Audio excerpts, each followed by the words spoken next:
Wade in the water, wade in the water, children, wade in the water.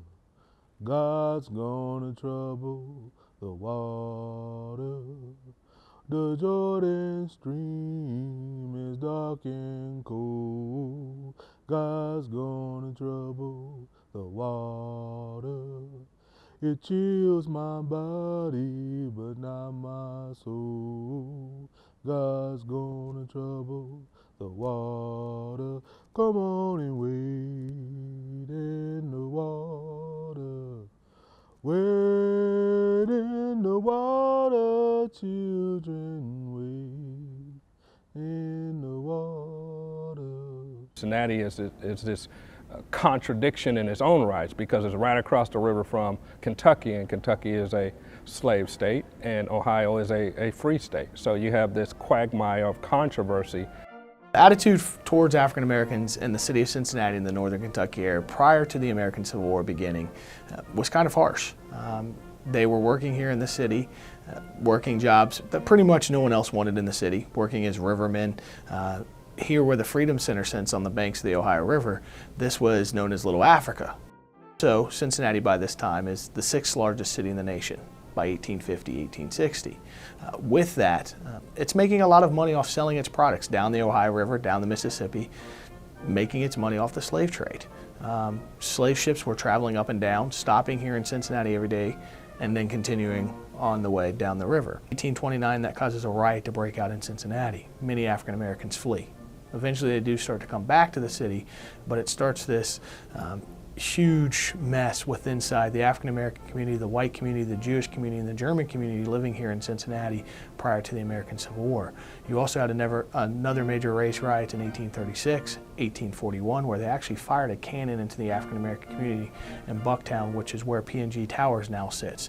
You also have another major race riot in the late 1840s, and then you have one actually during the American Civil War in 1861, in the summer of 1861, 1862. Well, when they learned that Kentucky was invaded and that the governor and the military commander of Kentucky had fled to Louisville, there was panic in Cincinnati because there was nothing to defend Cincinnati from the Confederate Army. So beginning September 1, actually August 30, when the Confederate Army defeated the Union in the Battle of Richmond, Kentucky, and drove the Union defenders out of Frankfort toward Louisville, this left the Cincinnati area vulnerable. So there was great fear that the Confederates would advance on Cincinnati and take Newport and Covington and Cincinnati. The rumor was that 100,000 Confederates were marching on Cincinnati. General Horatio Wright, who Fort Wright is named after, was in command. And he ordered General Lew Wallace to organize a defense of Cincinnati. And he ordered this from Louisville, where he was with the governor and other state leaders. And so Lew Wallace told his staff that he was accepting the challenge. He was a Union general from Indiana. And one of his staff members said, you can't succeed. There are no forces to defend Cincinnati. And he said, there are 200,000 people in the area of Cincinnati, and they will defend it. So he came to Cincinnati, held a midnight meeting at the Burnett House with the 3 mayors of Covington, Newport, and Cincinnati. Said, I'm declaring martial law, and we will organize a force.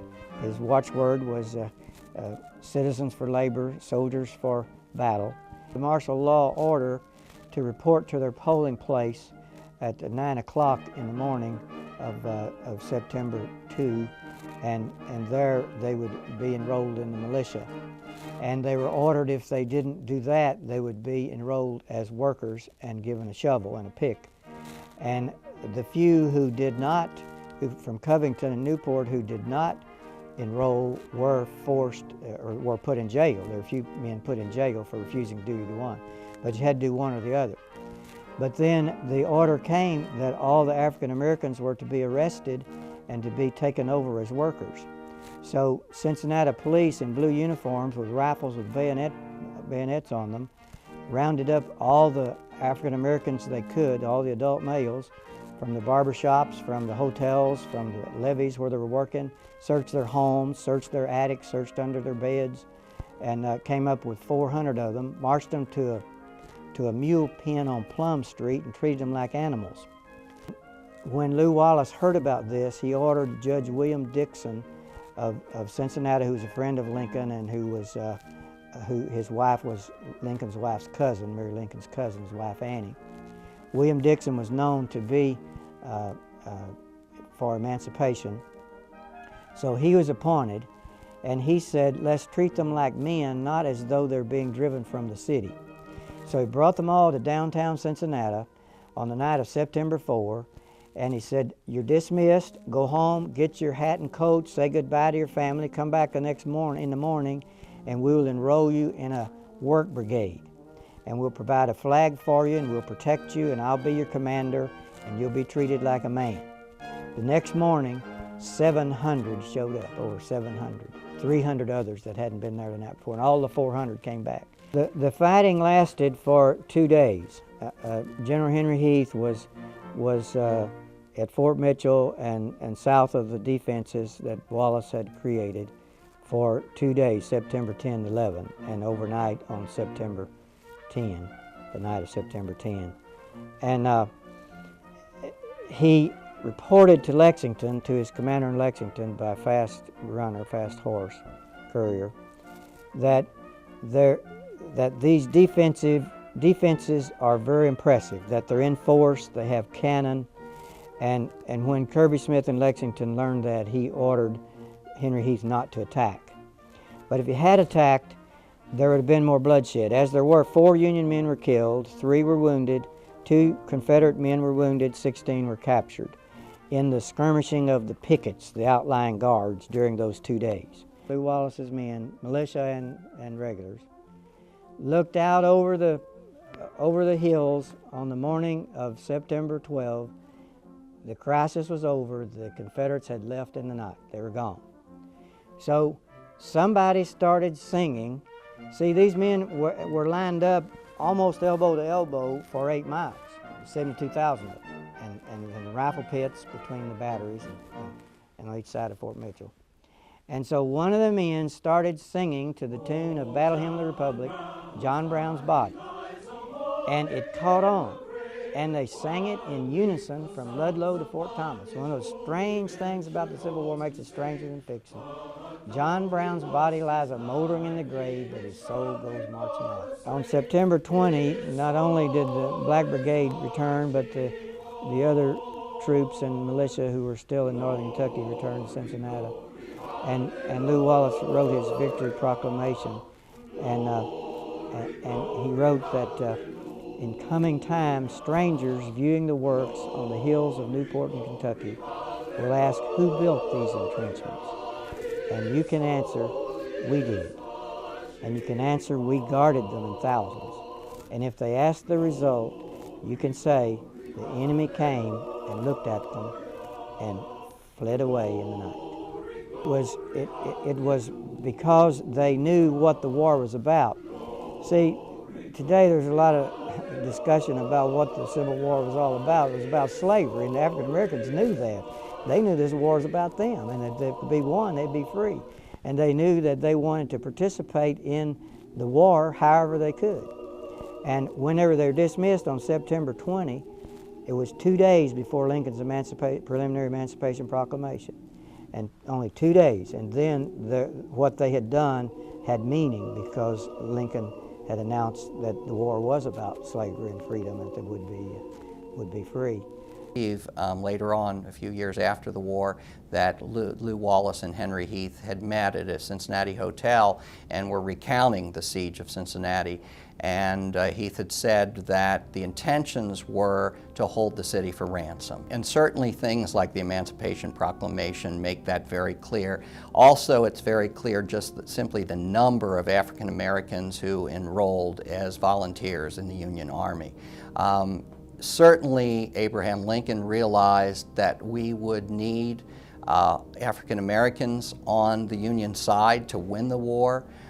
It was a difficult decision for him to make because of the racial prejudice at the time, but it clearly evidenced at that point in time that the war was indeed about much larger issues than states' rights. The city never really entirely recovered from the Civil War and the interruption of trade. And certainly after the Civil War, when the South lay devastated and in poverty as well, it wasn't going to be able to buy a lot of goods from Cincinnati or from the North. I think America remains a racist nation largely through the 19th century, and it remains a divided nation in many respects.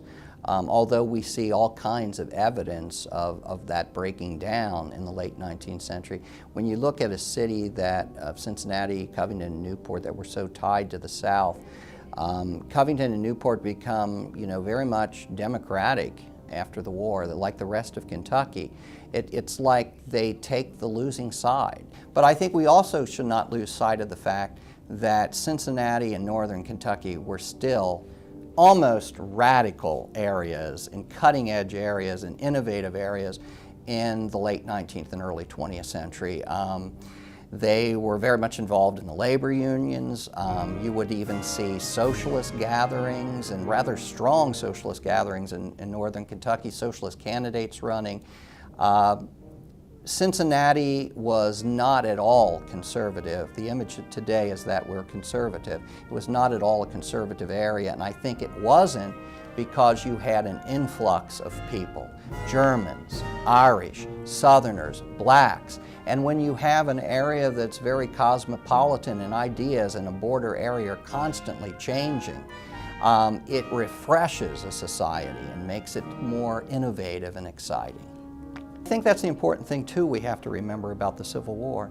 The United States was a young country still, and if you were going to take bets in Europe or any place else as to whether it was going to last in its first 20 or 30 years, many Europeans would have bet on the side of it's not going to last. It did last until the Civil War, and the Civil War, of course, was this seen even worldwide as, will it survive a civil war? The fact that Lincoln could pull together a great cabinet of people to bring America through its worst crisis, 600,000 dead, is nothing short, I think, of phenomenal to how this democracy has a staying power.